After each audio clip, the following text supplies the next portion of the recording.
I've been trading pure price action for 10 years. No tools, no indicators, and there's a lot of information out there these days which can be really confusing. I'm going to take all of my knowledge which I've learned from price action over the past 10 years and pick out the relevant bits to build a strategy which you can implement in your own trading. We're going to cover all the basics in this video, from candlestick reading, structure and how to market, the pattern, which is not my pattern.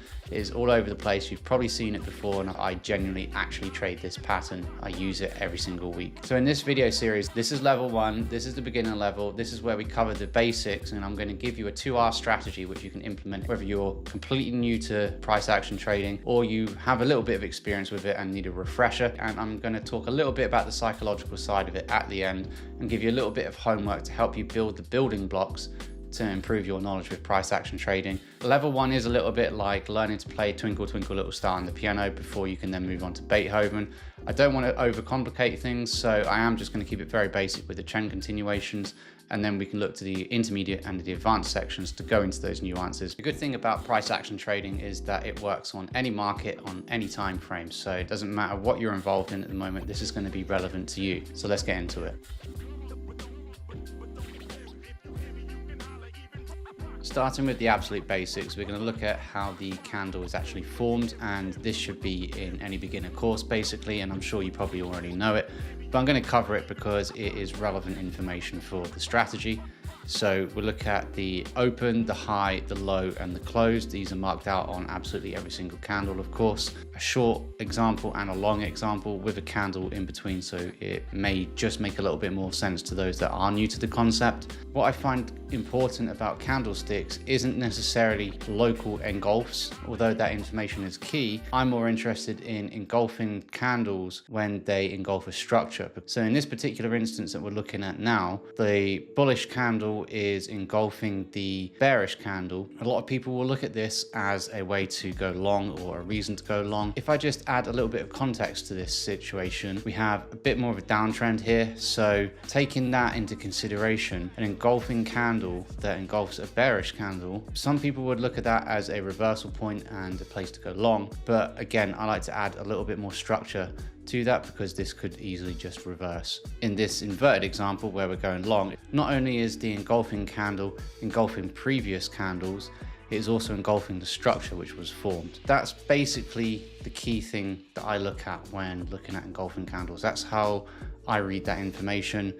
But again, we'll look at another example here where we've got a bit of a downtrend and what could be considered a double bottom. There are a lot of small candles and they've kind of compressed into this low. We've faked the low a couple of times and now we have a big engulfing candle which has engulfed the previous 4 or 5 candles. In such a situation, some people may look at this as a double bottom with a reversal and it's time to go long because this is obviously a momentum change. However, again, if I just add a couple of lines to show you the entire structure, you can see that the bullish engulfing candle has engulfed local candles, but in the context of the structure as a whole, it hasn't. It's still very much mid-range. This is where I get interested. First of all, we want to look at the trend, which is to the downside. So we want to actually be favoring shorts on breakouts. We have an engulf of those 4 or 5 local candles, and then a retest of the support, and then eventually an engulf of the entire structure. This would be my entry trigger. We'll talk about that in a bit. This is just to highlight that engulfing candles I use for entry triggers rather than taking local engulfing candles as signs to enter. In certain situations, they will be important. I wait for the engulf of the structure because then it tells me that it's going to continue in a particular direction. So that is what I look at when it comes to engulfing candles as part of the strategy. So we take into consideration the trend, the structure, and then the engulf of the structure. Another quick point about reading candles is momentum candles. And from the example in front of you, it should be quite obvious what I'm talking about here. So a momentum candle basically is a large candle. It is a candle which is bigger than all of the others in a typical range. So where we see here, we've got a lot of small candles, a lot of wicks, not much decision in direction. If I add the momentum candle to it, the chart is telling me that price is going to move to the upside now. There's a lot of buyers. The sides of the candle is way bigger than the others in this range, and it is actually more reminiscent of the trend on the very far left of this structure. In this example, this shows a lack of momentum on an engulf. So technically, the candle at the top has engulfed the range, it has made a higher high, but there is no real momentum behind this move. So what you'd normally see in such a situation is this being a test of the high, and then it drops back down.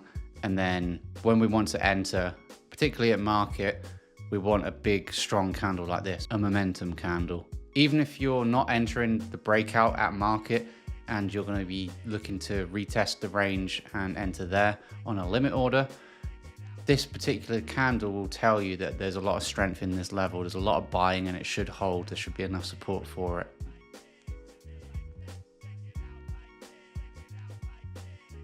So the pattern itself is actually really basic. It's something that you've probably seen a million times before, and I've covered this on my channel before, but it can be called a number of things, but I'm not really interested in that. All we're looking for is basically a trend to form, some sideways price action, and then a breakout in the direction of the previous trend, and that gives us our trade entry. That is the pattern that I focus on pretty much 100%, and different variations of it, of course. I'm going to show you some examples from the live market of how it looks, because they don't look the same. This is a textbook example of what it actually looks like. The simplicity of it is what makes it such an effective trading pattern. Many people think it shouldn't be this simple, but it actually is. And this is a live example of what you can see on the markets. This is what it kind of will look like. It looks a little bit different in real life, of course. It is a textbook example. This is a really clean one. They don't all look like this. So I'll just mark off each point in relation to our original textbook example so you can see how it looks.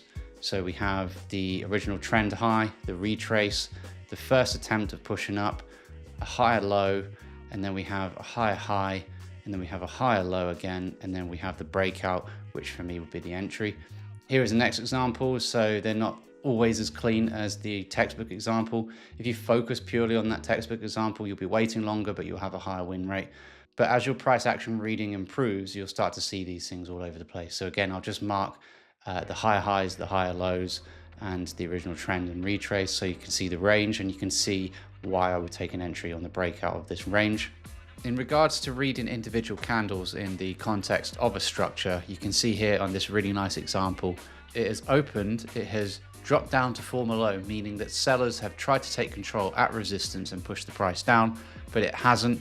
It then wicks up and then closes above the structure. So this is a key bit of information when it comes to candlestick reading. If you're going to enter based on this candle alone, it should give you enough confidence that price is going to follow through and continue the trend because of this information. This one, a bit more scrappy, but again, once your price action reading improves, you should be able to see things like this.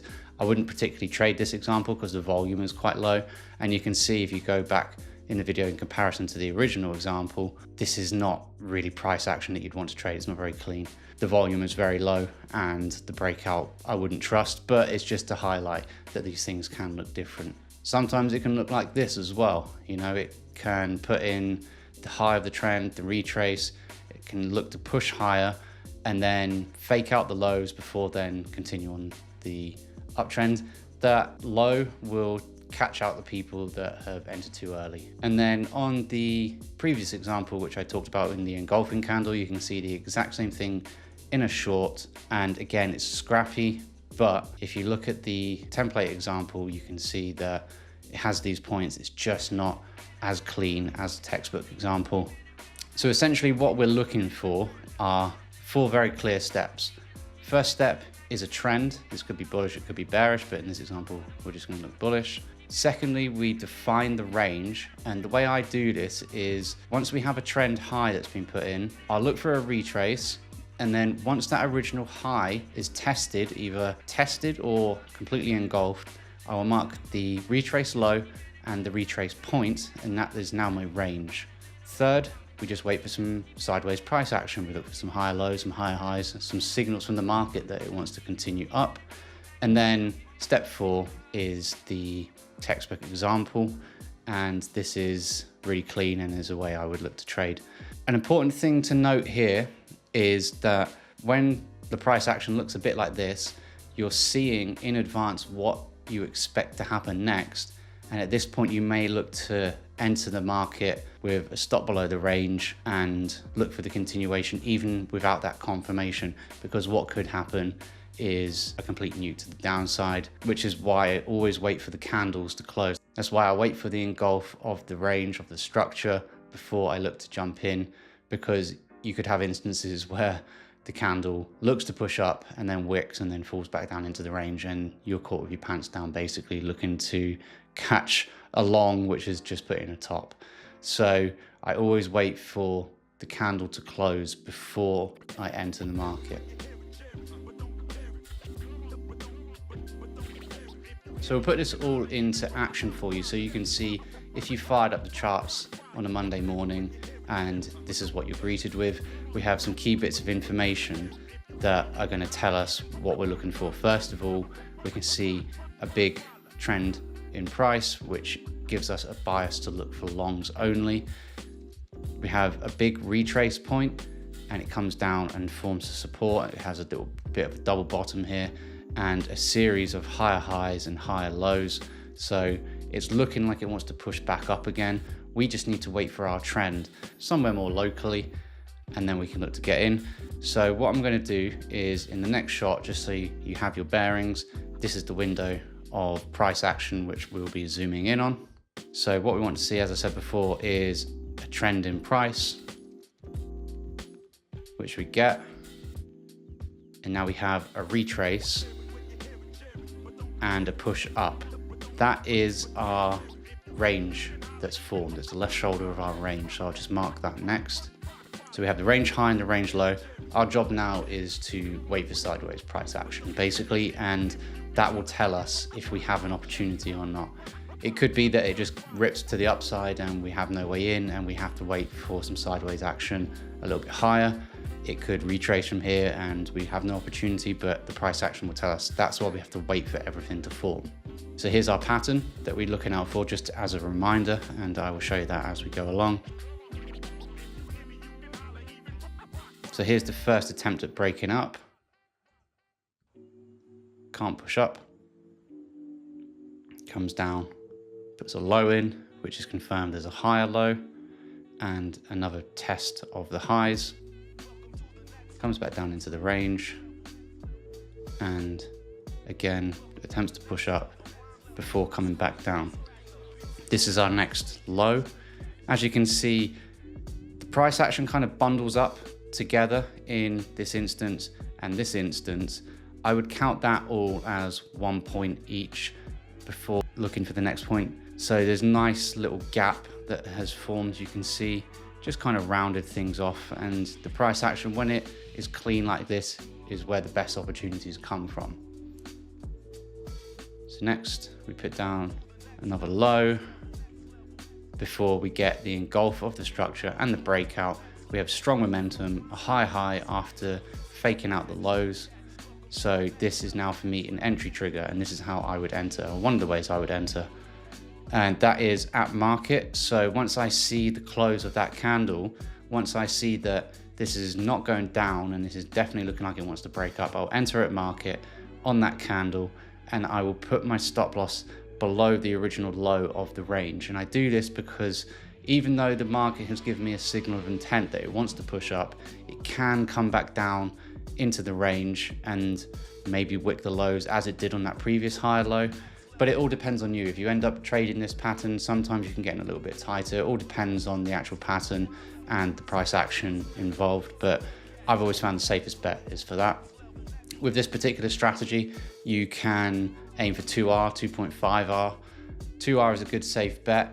It is probably something that's built on a measured move. So the size of the range is always going to change depending on the price action of the day. So in this particular instance, it looks quite wide. So I will go for 2R on this case, but again, this is something that you can totally change yourself depending on the market you're trading. And so in this particular instance, price has moved up and gone quite nicely. So if we just bring this back for a second way to enter these types of trades.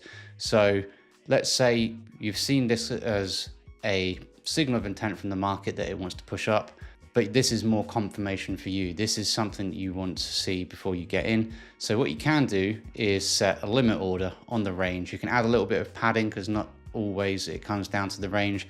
It could be a little bit higher than the range high that you want to jump in. But again, I've got my stop below the range low, and all I have to do in this instance is wait for price to come down and tag me in, which it has done here. And then next screen, as you can see, pushed up quite nicely. So that's the second way that you can trade it. My particular style is a preference. It's something which I have built over many reps of trading this pattern. And I do that because, as you can see in this instance here, price has moved up, put a low in, high low, and then look to continue. In a lot of instances, this will maybe not break this low and then continue up, and kind of left on the sidelines waiting for a limit order. So one of my rules basically is, once I've entered, is to allow one retest of the range that I've entered from before moving my stop loss, which will be talked about in a separate video because the trading stop is a part of the strategy, but it will come in the intermediate or the advanced section of this trading strategy, which is another video.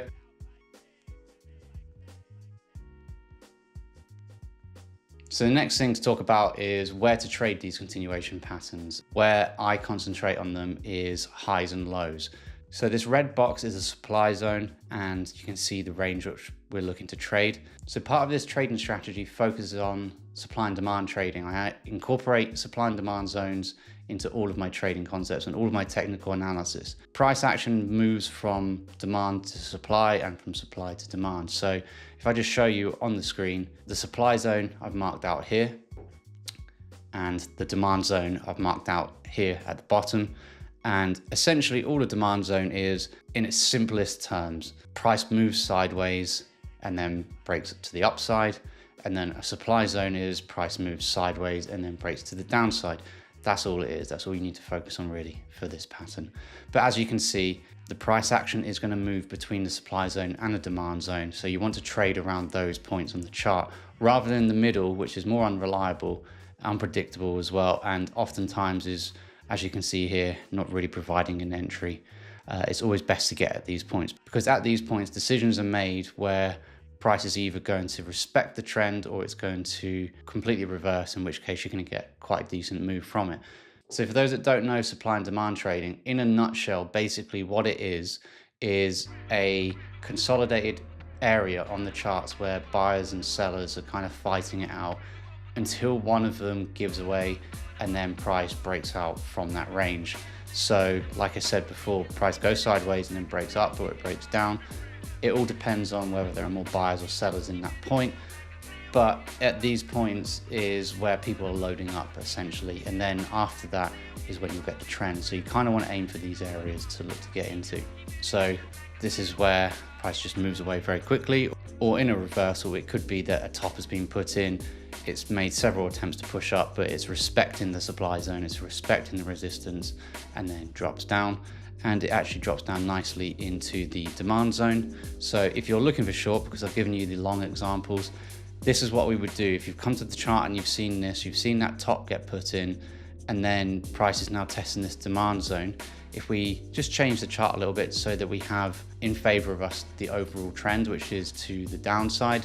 So we're looking for shorts.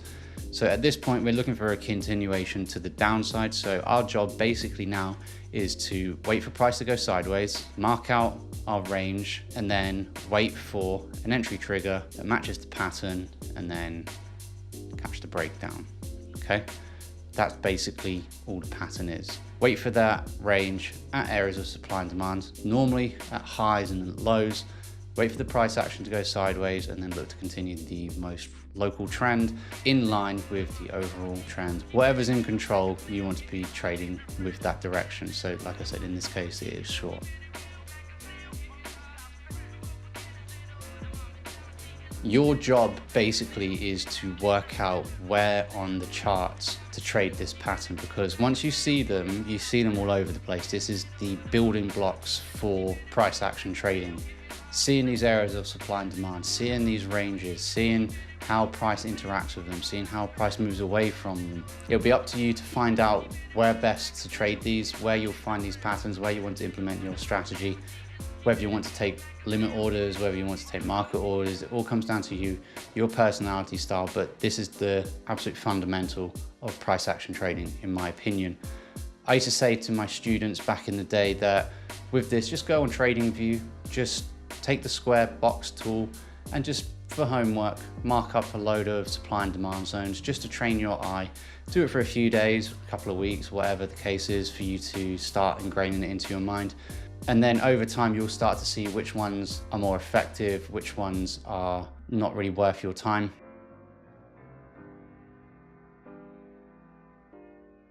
So that is level 1 for price action trading, in my opinion, just trend continuations at highs and lows in line with the overall high time frame trend or medium time frame trend, waiting for some sideways price action and then a breakout in the direction of the trend, and then you just follow it. And this will work, as I said before, on any market. It will work on any time frame.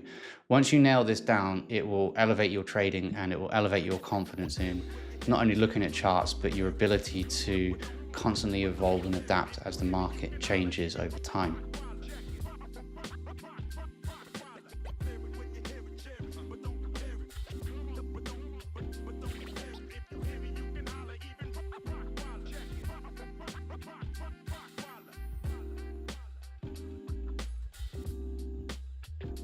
Most people will give up when it fails a few times or that they can't get their head around it, but the key in success with price action trading or any trading really is just persistence, and when things don't work, working out why they don't work and then implementing change. If you enjoyed this video, if you've learned something, please give a thumbs up.